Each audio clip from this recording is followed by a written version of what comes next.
إن الله وملائكته يصلون على النبي يا أيها الذين آمنوا صلوا عليه وسلموا تسليما.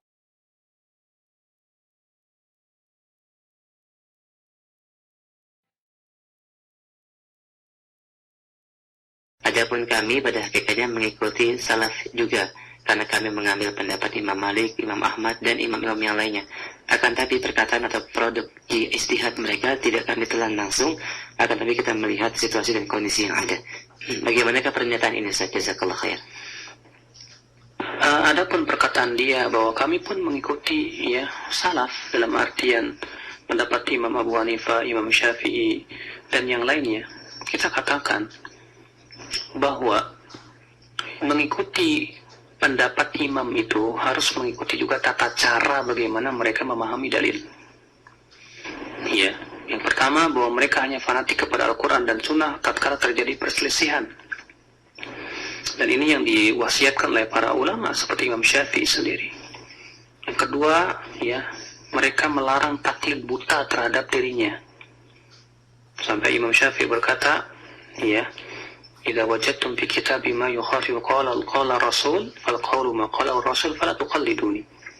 Apabila kalian mendapatkan dalam kitabku ini pendapatku yang bertentangan dengan sabda Rasulullah, maka pendapat yang harus diambil adalah sabda Rasulullah.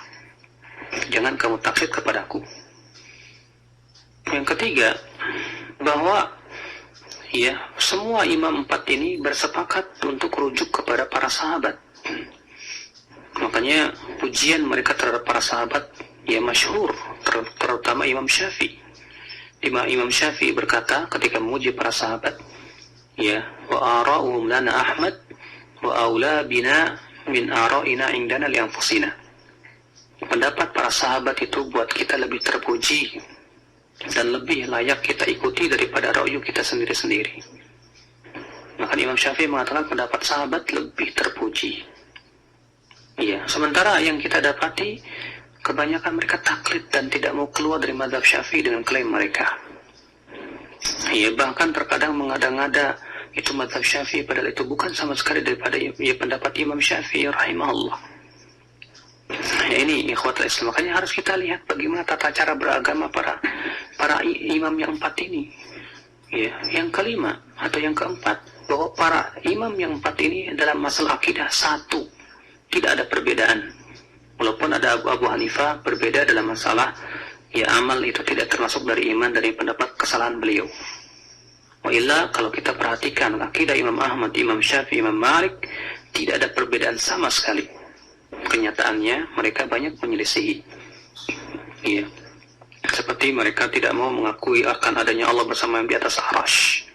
Padahal Imam Syafi'i menetapkan bahwa Allah bersama yang di atas arasy. Imam Ahmad, Imam Malik juga. Ya, mereka lebih mengikuti yang disebut dengan Asy'ariyah yang disebutkan kepada Abul Hasan al-Asy'ari yang datang setelah imam yang empat tersebut, ya, sekitar 100 tahun setelah mereka meninggal dunia. Ya, demikian pula ikhwatul Islam azani Allah, ya, di mana Imam Syafi'i, Imam Ahmad bersepakat wajib ya hanya berhujjah dengan hadis-hadis yang sahih. Walaupun dinukil bahwa Imam Ahmad berhujjah dengan hadis dhaif, tapi dikatakan oleh para ulama bahwa hadis dhaif menurut Imam Ahmad adalah hadis hasan li ghairihi, karena memang asalnya adalah hadis yang dhaif, tapi kemudian dikuatkan oleh jalan yang lain. Ya, makanya Imam Syafi'i berkata, "Idza shahhal hadits fa huwa madhhabi." Kalau hadis telah sahih, maka itulah madhabku. Berarti madhab Imam Syafi'i adalah hadis yang sahih. Ternyata dalam praktiknya banyak mereka yang meninggalkan hadis-hadis yang melaksanakan hadis-hadis yang tidak sahih, bahkan hadis palsu sekalipun. Ya, Imam Syafi'i, Imam Ahmad, Imam Malik, ikhwatul Islam azani Allah wa iyyakum. Ya, kalau kita perhatikan tidak pernah ya melakukan perayaan-perayaan ataupun bid'ah-bid'ah yang di zaman ini diklaim oleh para pengikutnya sebagai bid'ah hasanah, padahal mereka tidak pernah melakukannya. Maka dari itu, ya, kalau dia berkata, tapi saya tidak taklid kepada mereka, saya akan sesuaikan dengan situasi dan kondisi. Kita katakan seperti apa yang situasi dan kondisi. Apakah maksud Anda disesuaikan dengan situasi dan kondisi? Artinya syariat kita ini harus disesuaikan dengan kondisi?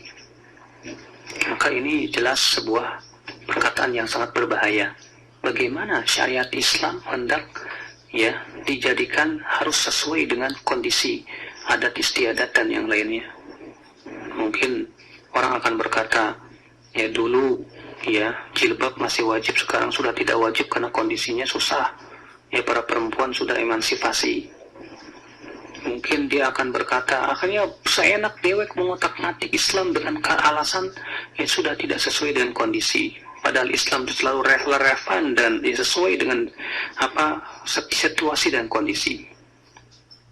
Kalau yang dimaksud artinya sesuai situasi dan kondisi, artinya karena melihat kaidah secara kaidah, karena di situ ilatnya sudah hilang, dan kaidah mengatakan al-hukmu yaduru ma'a illati wujudan wa adaman, hukum itu mengikuti ilatnya. Maka kita lihat apakah dia seorang ahli ijtihad atau bukan. Kalau dia cuma ngaku-ngaku ahli ijtihad, sebatas dipandang sebagai seorang kiai padahal dia bukan ahlinya, kita tidak bisa terima, karena ini masalah ijtihad yang butuh kepada keilmuan yang sangat dalam. Makanya ikhwatul Islam azani Allah wa iyyakum, ini yang harus kita pahami. Sebatas mengaku-ngaku saja, saya juga ikut salaf Imam Syafi'i. Kita lihat, baik antum cuma ngaku begitu, kita lihat bagaimana akidah antum, bagaimana cara ibadah dan cara pemahaman antum terhadap agama ini, apakah sesuai dengan keyakinan mereka atau tidak. Nah, ini yang harus kita pahami, Allahu a'lam.